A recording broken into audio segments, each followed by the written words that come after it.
Students, now we are going to see Arrhenius equation. Okay, so actually in this Arrhenius equation, before starting this Arrhenius equation, Van Hoff already gave equilibrium constant reaction values with temperature. Okay, so actually normally equilibrium constant of the reaction varied with the temperature. Okay, it's proved by Van Hoff.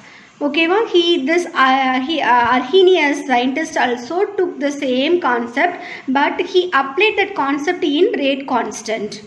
Okay, well, so then he gave one hypothesis value. Okay, that is called Arrhenius equation.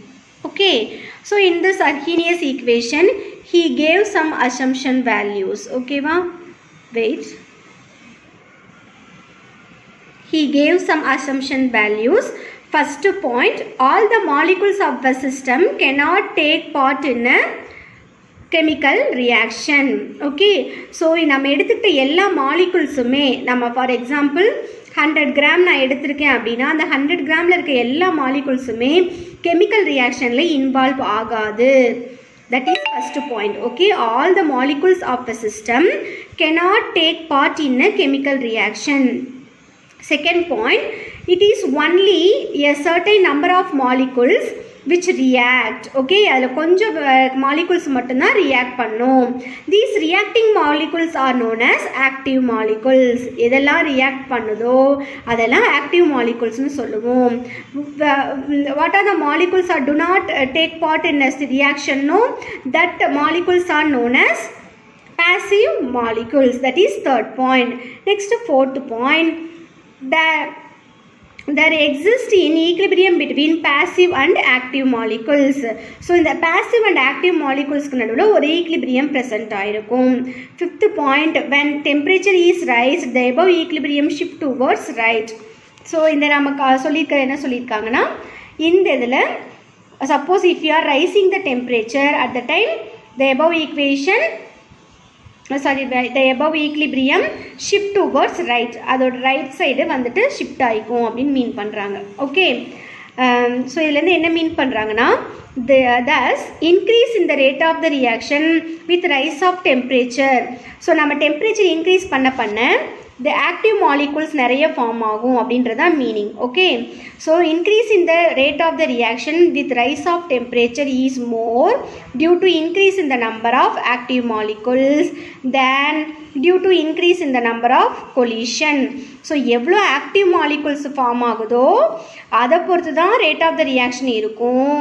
எவ்வளோ collision நடக்குதோ அதை பொறுத்து அதை விட active molecules எவ்வளோ இருக்கோ அதை பொறுத்து தான் ரேட் ஆஃப் த ரியாக்ஷன் இருக்கும் அப்படின்னு மீன் பண்ணுறார். ஓகேவா, இங்கே கொலிஷன் பற்றின வார்த்தையே அவர் சொல்லியிருக்க மாட்டார், இங்கே எக்ஸ்பிளனேஷனுக்காக they gave. Okay, thus increase in the rate of the reaction with the rise of temperature is more due to increase in the number of active molecules. Okay, so இப்போ நாம் என்னென்ன பார்த்துருக்கோம், important postulates. So all the molecules of the system cannot take part in a chemical reaction. எல்லாமே reaction involve ஆகுது. Some molecules will involve in reaction. Those molecules are known as active molecules. Some molecules do not react in reaction medium. So that molecules are known as passive molecules. Actually, third point, passive and active molecules are in equilibrium. Okay, then if we are raising the temperature at the time active molecules are highly formed. So based on the active molecule formation the rate of the reaction will be takes place. Okay, then that of the number of collisions.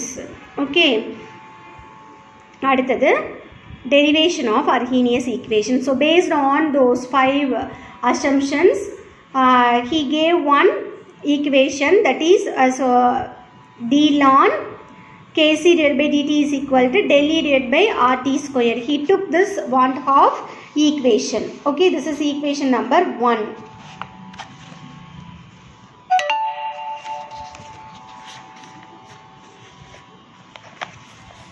Okay, next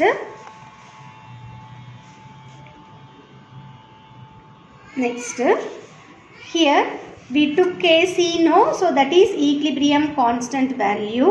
Next, consider the following reversible reaction. A and B reactants react to give C and D.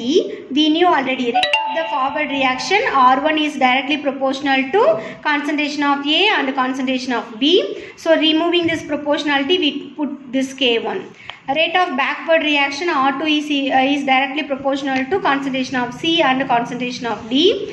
So in here also we removing the proportionality. At the time we added this K2. Okay. Then at equilibrium the rate of forward reaction is equal to rate of backward reaction. We put this two values. இங்கே நமக்கு K1 K2 value கிடைச்சிருக்கு. This is R1 value, this is R2 value. Then R1 and R2 value is added here. Okay. So next இந்த K1 K2 இந்த பக்கம் வந்துருச்சுன்னா இந்த பக்கம் இருக்க மல்டிபிள் இருக்கு A and B will go this side. Okay. So that is called Kc. Okay. we already knew this based on the concentration we wrote like this. Okay.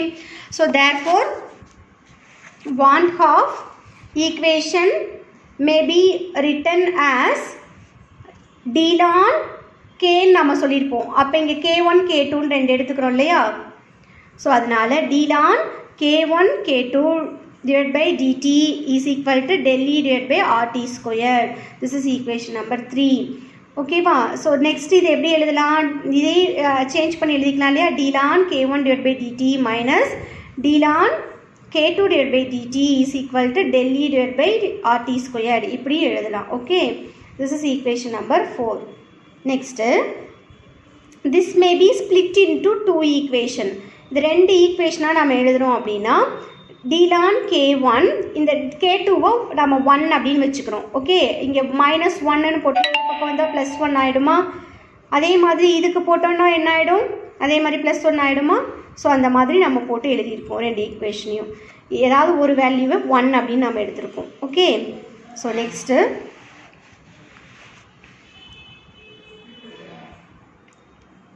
experimentally it was found that I can be set equal to 0. So நம்ம எடுத்துக்கிட்ட அந்த வேல்யூவில் sorry I இல்லை 1 sorry அப்போ நம்ம என்னென்னு எடுத்திருக்காங்கன்னா இது sorry Ammu இது என்ன எடுத்திருக்காங்கன்னா இந்த value d ln K1 divided by dt இங்கே ஐன்னு எடுத்திருக்காங்க, வேறு ஒன்றும் இல்லை. ஓகேவா? -ஐன்னு எடுத்திருக்காங்க. ஓகே. ஸோ அதான் இங்கே மீன் பண்ணுறாங்க. So this I value can be equal to 0 அப்படின்னு மென்ஷன் பண்ணுறாங்க. ஓகே. ஸோ 0ன்னு எடுத்துக்கிட்டோன்னா நம்ம அதை போடவே தேவையில்லை, அதை ரிமூவ் பண்ணியிருக்கோம். This equation is called Arrhenius equation. இந்த ஓவராலாக அந்த K வேல்யூவை Kன்னு நாம் எடுத்துட்டோம். K1னாலும் K2னாலும் Kன்னு போட்டிருக்கோம். அந்த ஓவரால் தட் வேல்யூ வந்து என்னென்னு பண்ணியிருக்கோம்? ஐன்ற வேல்யூ 0ன்னு ஆயிடுச்சு. So this equation is called Arrhenius equation. This on integration gives, இப்போ நாம் இது இன்டகிரேட் பண்ணுறோம். இன்டகிரேட் பண்ணால் என்ன ஆகும்? This equation integration of d ln k இந்த பக்கம் இருக்க dt இந்த பக்கம் போயிடுச்சு. Okay. integral of e power by r into டிவைடில் இருக்கிறது போனால் மேலே போயிடும் dt divided by t squared. Okay.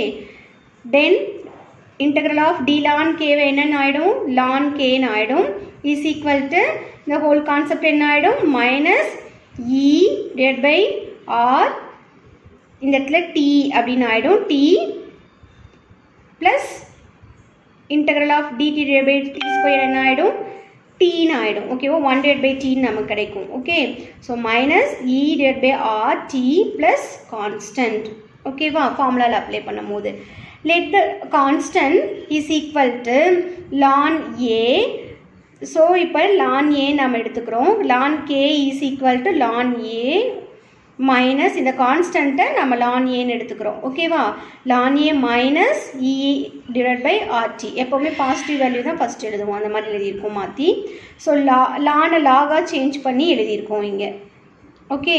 On taking anti logarithm for equation this 8 இந்த மேலே இருக்கிறதுக்கு ஆன்டி லாக் எடுத்தோம் அப்படின்னா மேலே பவரில் போய்டும் இல்லையா? அப்போ லான்க்கு வந்து என்ன ஆகிடும்? k is equal to anti log e power a போட்டாச்சு. e மைனஸில் இருக்க அந்த term e power minus e divided by RT. Okay, box பண்ணிக்கோங்க. This equation is mainly known as Arrhenius equation. இதான் Arrhenius சொல்லுவோம். சரியா? When equation 7 is integrated between limits, equation 7 எடுத்துக்கிறோம். Okay, this equation 7 இங்கே இதை வந்து இன்டகிரேஷன் லிமிட்ஸ் போட்டு நம்ம பார்க்க போகிறோம். ஓகேவா? ஸோ K2க்கு K1 to K2க்கு லிமிட் போட்டு டிலான் K அதே மாதிரி லிமிட் போட்டு பார்த்துருக்கோம். இது இப்படியும் எழுதலாம். ஓகே, லிமிட் போடாமல் எழுதியிருக்கோம், இங்கே லிமிட் போட்டு எழுதுகிறோம். கேக்கு டைரெக்டாக எடுத்து எழுதும் போது we will get this value. Okay, so suppose நம்ம அந்த மாதிரி இல்லாமல் இந்த மாதிரி எடுத்துக்கும் போது K2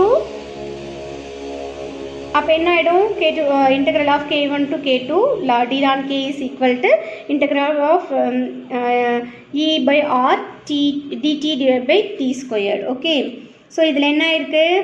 இன்டெக்ரல் பண்ணும்போது ln K2 divided by K1 ஆகிடுமா? இஸ் ஈக்குவல் டு ER ரெண்டும் வெளியில் வந்துடும், ரெண்டும் கான்ஸ்டன்ட். அப்போ remaining integral of dt divided by T squared என்ன ஆகிடும்? ஃபார்முலாவில் அப்ளை பண்ணும்போது T2 minus T1 divided by T1 into T2 அப்படின்னு ஆகிடும். ஓகே, தென் நம்ம லாகாக எடுத்து எழுதும் போது 2.303 ஆட் பண்ணி எழுதுகிறோம், அவ்வளோதான். That is equation 11. Okay, so இதில் நம்ம கிடைச்சிருக்கிறதுல equation 7, 8, 9, 10 and 11 all are another forms of Arrhenius equations அப்படின்னு சொல்கிறாங்க. ஓகேவா?